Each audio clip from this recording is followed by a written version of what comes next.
souhaite la bienvenue à tous et à toutes sur sur ce webinaire autour de l'encadrement des stagiaires et donc attestation des maîtres de stage. Nous sommes en présence de Marc-Antoine Gigeoir, responsable pédagogique je te laisserai te présenter après, hein, même si beaucoup te connaissent, je pense, ici.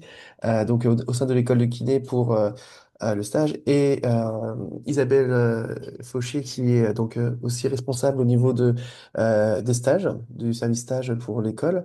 Et nous avons aussi Laurie Gillet et moi-même pour l'URPS kiné de Centre-Val-de-Loire. Je vous rappelle deux, trois éléments par rapport au webinaire. On aura un temps d'échange à la fin, donc si jamais vous avez des questions ou autres, gardez-les, vous pouvez les écrire sur le chat ou gardez-les pour pour la fin. Et pendant le temps, merci de couper vos micros afin qu'on n'ait pas des interactions avec certains bruits. Au niveau du planning, on va avoir l'école de kiné d'Orléans, qui est Lucas Evel, qui va nous présenter un peu plus les détails techniques de l'évaluation d'un stagiaire, d'un stage, avec les EPA et les PIMEX. Et après, nous, on présentera la charte qu'on avait élaborée, qui est encore en cours d'évolution. Et on aura finalement ce temps de questions-réponses, comme je vous disais. Est-ce que j'ai oublié quelque chose? Sinon, Marc-Antoine, je te laisse la parole. Bonjour, merci Morgane. Du coup, oui, moi, je suis kiné depuis 16 ans maintenant. Je suis responsable des stages à l'école depuis 5 ans. Et du coup, je vais vous faire une petite présentation parce que ça n'a pas toujours été clair pour certaines personnes, les EPA. Et surtout, pendant un moment, on avait fait une formation que à distance à l'EUK-CVL. Donc, il y a pas mal de tuteurs qui doivent pas savoir vraiment comment faire ou c'était un peu flou. Donc, merci à l'URPS de nous avoir aidé à organiser ça. Ça permet de faire un point pour tout le monde. Et donc, du coup, je suis accompagné d'effectivement, il y a Isabelle Fauchier qui est avec moi et aussi Margot on est tous les trois dans le bureau. Et à distance, il y a Isabelle Feignon aussi qui gère les stages et les agréments de stage. Donc, voilà, c'était juste pour refaire le point. On est tous là, tout le service est là. Du coup, je vous fais j'ai 20 minutes, hein, tu m'as dit, jusqu'à 13 heures du coup. Ça va? Ok. Oui, c'est ça, oui. C'est bon, tout le monde voit, c'est parfait. Du coup, je vous refais petite introduction. Donc, globalement, dans la nouvelle maquette de formation qu'on a créée il y a un an de stage, donc je vous rappelle qu'il y a en L2, il y a deux stages, mais le premier stage, c'est pas un stage où on a besoin de vous, entre guillemets, parce que c'est le stage de soins primaires. Et vous avez en fin de L2 un stage kiné qui va durer qui va durer 3 semaines. Et après, dans la formation en L3, vous avez deux stages de kiné de 6 semaines. En M1, un stage de 6 semaines et un stage de 7 semaines. Et enfin, vous avez le clinica qui va durer 19 semaines. Donc, on a pas mal de temps de stage dans la formation. Donc, on a besoin des tuteurs de stage, on en a besoin de pas mal pour accueillir tous nos étudiants qui ne cessent de grandir, parce qu'on a accueilli 115 nouveaux étudiants cette année en L2. Donc ça sera comme ça tous les ans maintenant. Le parcours de stage, très rapidement, je vous rappelle que, pour ceux qui sont pas au courant, que les étudiants doivent faire au moins un stage en institut et un stage en libéral, en sachant que vous n'êtes pas sans savoir que dans la région centre, beaucoup d'instituts sont en difficulté, donc des fois c'est pas si simple que ça de leur trouver un stage en institut, puisque nous aussi former tous les kinés qui sont en institut, c'est pas forcément simple pour eux. Donc voilà, mais ils ont une obligation d'aller parcourir on va dire ces deux endroits de soins. Et aussi par rapport à la région, on a mis en place un stage obligatoire soit dans le 18, soit dans le 26, soit dans le 36, soit dans le 41, pour les forcer à aller un peu explorer les territoires qui sont plus en difficulté dans la région. Donc ça fait partie de leur parcours de stage qu'ils doivent explorer de la L2 à la M1, en sachant qu'ils sont complètement libres pour le clinica. Donc, quand vous accueillez un stagiaire, le but au début du stage, c'est quand même de faire un petit briefing et de voir un peu présenter votre stage forcément et quels sont les objectifs que le stagiaire va avoir à le stage, puisque nous, on n'impose pas forcément d'objectifs dans leur stage, c'est propre à eux, qu'est-ce qu'ils ont envie de travailler, quelles sont aussi les spécificités de votre stage, puisque tous les stages n'ont pas les mêmes spécificités, et donc vous pouvez pas forcément apporter la même chose à tous les étudiants. Au long du stage, qu'on va vous demander, c'est d'évaluer les EPA. Donc, les EPA, c'est les activités professionnelles confiables. On va en parler tout de suite après, donc je ne vais pas trop détailler là. Et à la fin du stage, bien sûr, on a un point sur ce qui a été fait au niveau des objectifs de stage. Et le but, c'est de remplir l'échelle PIMEX, que je vous présenterai vraiment très rapidement à la fin, parce que je veux vraiment insister sur les EPA, et qui est une échelle de professionnalisme qui nous aide à savoir, bah, qu'est-ce que vous avez pensé du stagiaire? Est-ce qu'il a été professionnel? Et voilà. Et c'est vraiment une aide, en plus des compétences évaluées sur les EPA, pour évaluer le stage. Parce que si les étudiants, nous, il y a un manque de professionnalisme, forcément, on n'aura pas, enfin, il y aura plus de difficultés à valider son stage. Donc, les EPA, globalement, c'est quoi? Donc, comme je vous ai dit, c'est des activités professionnelles confiables. En gros, c'est bah, quel est le champ de compétences du kiné, quelles sont les activités qui reviennent le plus souvent pour un kiné. Donc, on en a défini cinq à l'EUK. Les cinq, donc c'est l'EPA 1, globalement, c'est une EPA de bilan. Donc, être capable d'élaborer un diagnostic et un pronostic kiné. Et en gros, de donner sa représentation du problème au patient, ses proches ou sa communauté. Vous avez l'EPA 2 où c'est tout ce qui concerne la séance de kiné et la mise en place. Donc, être capable de réévaluer son traitement, faire progresser son traitement, tout ce qui va prendre en compte le traitement du patient. Le PA3, c'est plutôt une compétence éducationnelle. Donc, tout ce qui est promotion de la santé, par exemple, par rapport à l'activité physique, au sevrage tabagique ou d'autres choses comme ça. Ça peut être aussi de l'éducation, un coureur à pied à gérer sa quantité de course à pied. Ça peut être de l'alimentation. Enfin, ça peut être plein de choses différentes de l'installation au fauteuil. Donc, vous avez tout le côté éducationnel qui est dans notre métier. Le PA4, qui est une PA très administrative, mais qui fait aussi bien partie de notre métier, c'est tout ce qui est gestion du dossier patient avec la facturation. Ça peut aussi être la gestion de l'appel téléphonique, ça peut être la gestion des stocks du matériel au cabinet. Et vous avez le PA5, qui est tout ce qui est échange avec d'autres professionnels, qui soient de santé ou non. Donc ça peut être participation à un staff, envoi de courrier au médecin, appel à un médecin. Je sais pas, si vous avez un stage plutôt dans le milieu du sport, ça va être discussion avec un prépa physique ou autre, mais tout ce qui est discussion avec un autre professionnel. Donc, comment on a créé ça et pourquoi on en est arrivé là? Bah, c'est toujours le jeu d'essayer de comprendre comment on peut faire pour valider des compétences. Donc, la validation des compétences depuis la nouvelle maquette en 2015, elle se fait en fin de cycle 1 et 2, ce qu'on a gardé dans la nouvelle maquette à l'EUK, puisqu'on est en expérimentation. Donc c'est en fin de L3 et en fin de M2. Et du coup, il fallait trouver une. Bah, on est toujours. C'est un peu toujours le problème, hein, on change tout le temps, on essaie toujours de trouver la meilleure solution pour évaluer. Et on s'est rendu compte qu'il y avait une grande variabilité dans l'évaluation des compétences en stage et que finalement, c'était souvent soit non évaluable, soit il y avait des sous-compétences et c'était compliqué de tout évaluer. Donc en fait, c'est pour ça qu'on a regroupé dans 5 grandes EPA les activités du kiné. Un autre problème qu'on trouvait et pourquoi on a créé les EPA, c'est que bah il y avait beaucoup de stages où soit il y avait pratiquement que de l'observation, ou au contraire soit que de l'autonomie et que bah, l'entre-deux c'était compliqué. Donc en fait on avait, je vais je vais faire celui-là, ce tableau-là. En gros quand le tuteur faisait que de l'observation, bah les EPA ça lui permettait de mettre un peu l'étudiant vraiment en situation et de le pousser un peu à l'autonomie parce que le but de l'EPA c'est que l'étudiant fasse.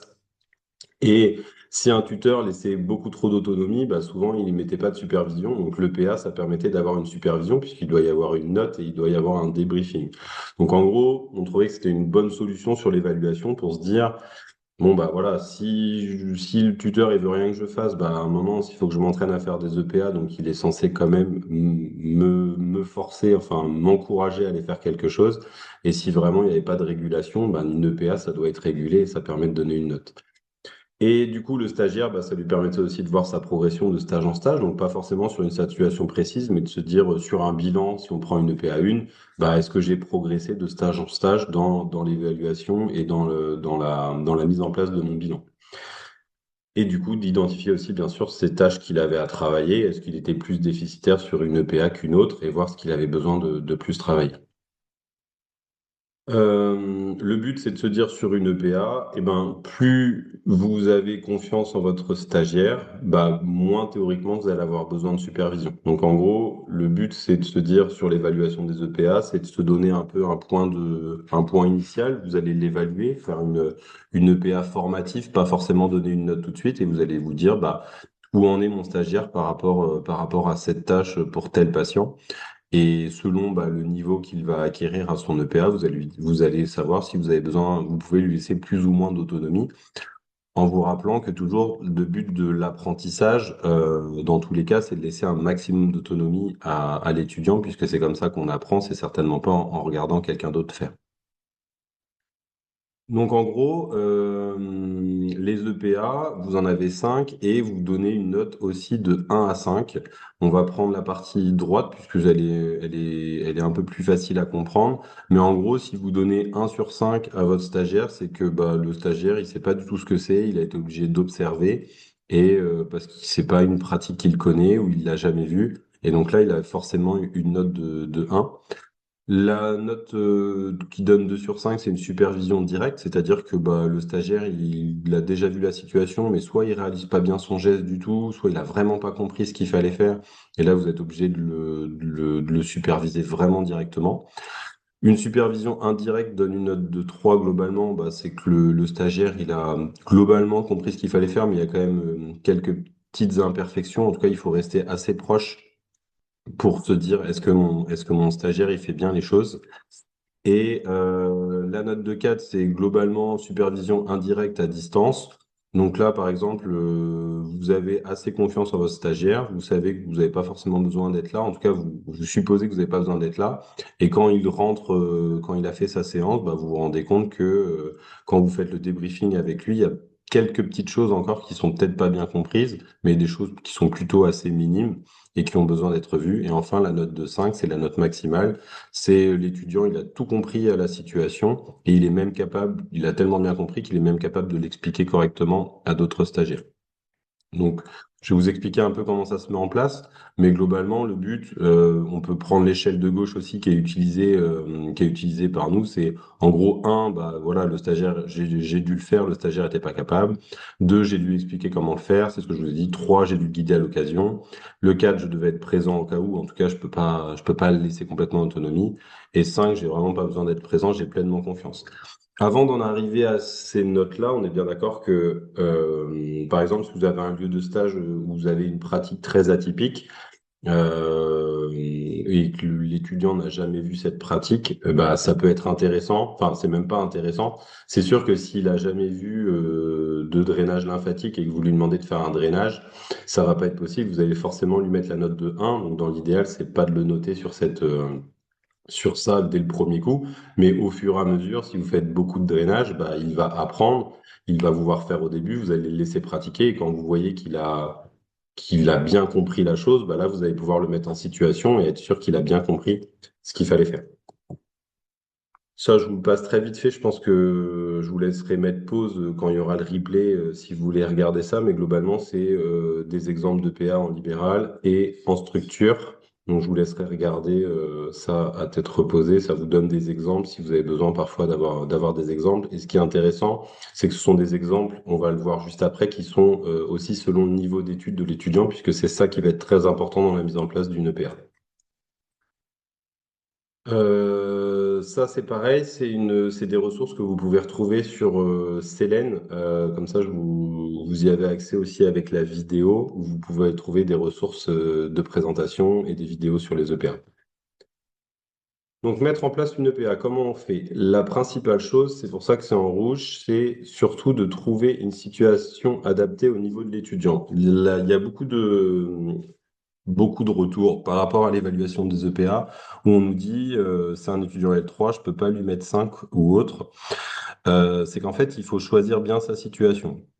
Nous, à l'ULK, on part du principe qu'en L2, L3, ils connaissent tout un peu toutes les techniques de base de la kiné. En tout cas, ils apprennent à les faire et qu'en fin de L3, ils sont censés avoir quasiment toutes les techniques de la kiné. Et qu'après, au niveau master, on introduit plutôt le raisonnement clinique. Bon, alors, c'est très schématique, mais en tout cas, il faut essayer de structurer ça comme cela. Donc, trouver une situation adaptée, c'est par exemple pour un étudiant L3, on va pas lui demander de faire toute le P1 dans sa totalité et de donner la représentation du problème du patient en entier, puisque c'est sûr que ça sera très compliqué pour lui, il a peu de chances d'avoir un 4 ou un 5. Donc, ce qu'on va lui proposer, c'est par exemple de faire un bilan articulaire du genou et de nous donner les conclusions qu'il fait du bilan articulaire du genou. Donc ça va être pour un L3. On va lui donner une toute petite partie à faire du bilan et on va lui évaluer que sur cette partie-là. Et en clinica, comme il y en a les clinicas en ce moment, et ben là, effectivement, vous avez un patient qui se présente avec une ordonnance pour le genou. On va lui demander de faire un bilan complet du genou et de nous donner sa représentation du problème, puisque bah, le clinica, il sera kiné dans quelques mois, alors que L3, il lui reste encore 2 ans pour réfléchir. Donc en gros, c'est vraiment la situation qui compte et vous pouvez pas donner, à moins que vous ayez un stagiaire L3 qui soit très très fort et qui ait déjà compris plein de choses de la kiné, vous pouvez pas lui donner une situation complète à faire. Ça sera quasiment impossible pour lui d'avoir un 4 ou un 5, alors que je vous rappelle que c'est possible pour nous, à l'école, c'est possible de mettre un 4 ou un 5 à un étudiant s'il a vraiment compris cette petite partie du bilan qui a bien été choisie. Je pourrais rentrer en détail dans les questions si vous voulez, si c'est pas encore clair. Donc, quand vous avez trouvé cette situation adaptée, bah, tout simplement, vous allez prévenir l'étudiant qui va être évalué.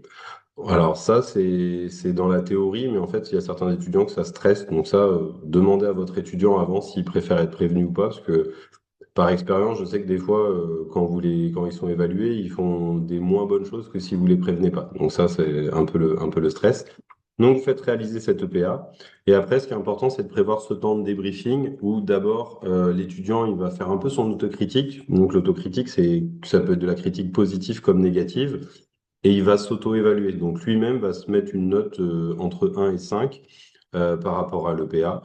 Et ensuite, vous allez avec lui faire le débriefing. Donc, pareil, du positif et du négatif, parce qu'il y a forcément les deux à chaque fois. Qu'est-ce qu'il a fait de bien, qu'est-ce qu'il a fait de moins bien, et vous allez noter sur le haut score. Donc, l'EPA, ça doit vraiment se passer comme ça. Et pour que l'étudiant progresse, il doit y avoir cette phase d'introspection, on va dire ça comme ça, où il réfléchit sur sa situation et qu'est-ce qu'il a mis en place, qu'est-ce qui s'est bien passé et qu'est-ce qui s'est moins bien placé pendant l'EPA. Donc, juste parce que c'est un stress pour les étudiants et des fois un stress pour vous aussi, je vous rappelle que les EPA, la plupart du temps, elles sont que formatives, c'est-à-dire que nous, on prend pas en compte les notes des EPA dans les notes à tous les semestres. Donc déjà, il faut enlever ce stress-là. Mais encore une fois, les EPA, elles sont très importantes pour que l'étudiant, il sache où il en est. Mais on n'a que 2 semestres qui sont les 2 derniers semestres de chaque cycle, le semestre 6 et le semestre 10, où les notes vont être prises en place on va être pris en compte, pardon. Et au semestre 6, donc on vous demandera 3 notations par EPA minimum, et au semestre 10, 5 notations par EPA minimum, en sachant que c'est les stages actuels. Le S10, c'est les clinicas, et le S6, il a commencé aujourd'hui, le stage du S6, pour ceux qui en ont. Hier, oui, pardon, hier. Vous avez 3 notations par EPA. Donc, je vous explique vite fait parce que souvent vous entendez des choses et c'est une source de stress, donc je préfère vous l'expliquer et que vous me reposiez des questions après. On a quand même on a eu le plus gros problème qu'on avait, c'était on voyait les EPA, ça donne une note de 1 à 5, mais quand on regarde le niveau de supervision, quel niveau on pouvait donner selon l'échelle de confiance par rapport à une note. Et la question qu'on se posait, c'était bah, quel niveau minimum on pourrait attendre d'un étudiant sur une situation. Donc, j'ai fait la formation tuteur de stage il n'y a pas si longtemps que ça, et même les étudiants me répondent ça. Tout le monde est d'accord pour dire que 4, c'est le niveau minimum qu'on attendrait de quelqu'un en fin de formation. Et donc, du coup, le niveau minimum pour valider ses partiels, bah, c'est 10 sur 20. Donc, c'est perturbant, je suis d'accord, mais on considère que la moyenne des EPA, c'est 4 sur 5, donc 10 sur 20. Mais là où je peux vous rassurer, parce que je vais vous rassurer, donc c'est un problème. Avant de mettre en place cette notation et de les prendre en compte, on avait fait quelques années en prenant en compte enfin, en faisant évaluer les EPA, mais sans prendre en compte les notes. Et en fait, dans toutes les EPA, que ce soit en L3 ou en M2, à chaque fois, il y avait des moyennes au-dessus de 4, c'est-à-dire que dans toutes les EPA, à part certains étudiants, les moyennes étaient toujours autour de 4,2, 4,3 pour certaines EPA de 4,5 sur 5, donc ils avaient systématiquement des notes largement au-dessus de 10. Donc en général, soit on les évalue trop bien, soit ils sont vraiment très forts, peut-être un peu des deux. Mais en tout cas, pas de stress par rapport à ça. Même quand c'était pas noté, ils avaient des notes au-dessus de 4, donc il n'y a pas de raison que ça soit pas le cas. Et surtout, on remarquait que les étudiants qui avaient en général une moyenne aux EPA inférieure à 4 sur 5, et bah, nous, ça se retrouvait aussi dans les notes à l'EUK sur les évaluations où ils étaient aussi en général plus faibles. Donc en gros, il y avait quand même une corrélation. Donc je sais que pour certains de vous, c'est un stress d'évaluer ces EPA et que vous avez une certaine pression des étudiants. Mais au final, si vous n'avez pas envie de lui mettre une bonne note, c'est sûrement qu'à l'EUK, on n'aura aussi pas envie de lui mettre une bonne note. Et du coup, c'est important à prendre en compte. Donc, je lui ai mis un exemple pour un clinica avec l'évaluation de plusieurs EPA. Donc pour le PA1, si vous avez une moyenne à 4,2, bah, vous voyez que ça fait une note. En gros, chaque point, chaque 0 au-dessus de 4 vaut un point sur 20. Donc vous voyez qu'une moyenne de 4,2, ça donne une note de 12 sur 20. Et l'exemple de l'EPA2 pour un clinica où il doit avoir 5 notes si vous les notez pas, malgré qu'il ait eu 5 sur 5, bah, ça lui fait vraiment pas du bien à sa moyenne. Donc c'était pour vous rappeler qu'il était vraiment très important d'évaluer toutes les EPA. Et si par exemple à l'EPA4, bah, il a des bonnes notes partout, si là, ça lui fait une moyenne de 4,8, bah, ça lui fait une note de 18 sur 20. En sachant que nous, on prend en compte ces notes-là au semestre 6 et au semestre 10, comme je vous ai dit, mais juste à hauteur de 20%. Donc ça leur donne un petit coup de pouce au-dessus de 4, mais ça les plombe pas non plus si vous leur donnez des notes légèrement inférieures. Voilà pour les EPA, je répondrai aux questions parce qu'il ne doit pas me rester longtemps. Ouais, je vais être dans les temps pile poil. La PIMEX, c'est une échelle de professionnalisme. En gros, bon, je crois que vous avez tous accueilli des stagiaires si vous êtes ici. Le plus gros problème qu'on retrouve sur la PIMEX en général, c'est le manque de commentaires. Si vous mettez 4 sur 4 à chaque item, bon, de pas mettre de commentaires, pourquoi pas, mais c'est quand même bien de mettre des commentaires, parce que même d'avoir du positif, c'est toujours intéressant pour nous comme pour l'étudiant. Mais surtout quand vous mettez des 1, des 2 ou des 3, il n'y a pas de commentaires, ça c'est assez compliqué à interpréter pour nous, et de savoir ce qui s'est réellement passé. Donc en sachant que forcément on lit les feuilles de stage, en tout cas les profs référents lisent les feuilles de stage, donc ça va être intéressant pour nous que vous mettiez des commentaires puisque cette échelle, on va vraiment la regarder. Donc, elle est issue du milieu médical. On est d'accord qu'il y a quelques items qui ne nous conviennent pas forcément.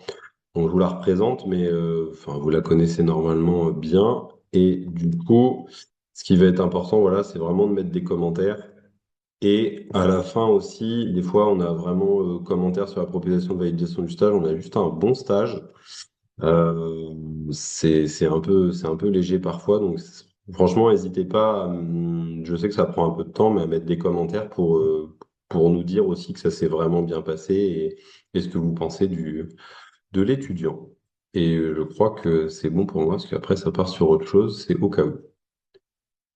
J'ai fini Morgane, je suis dans les temps.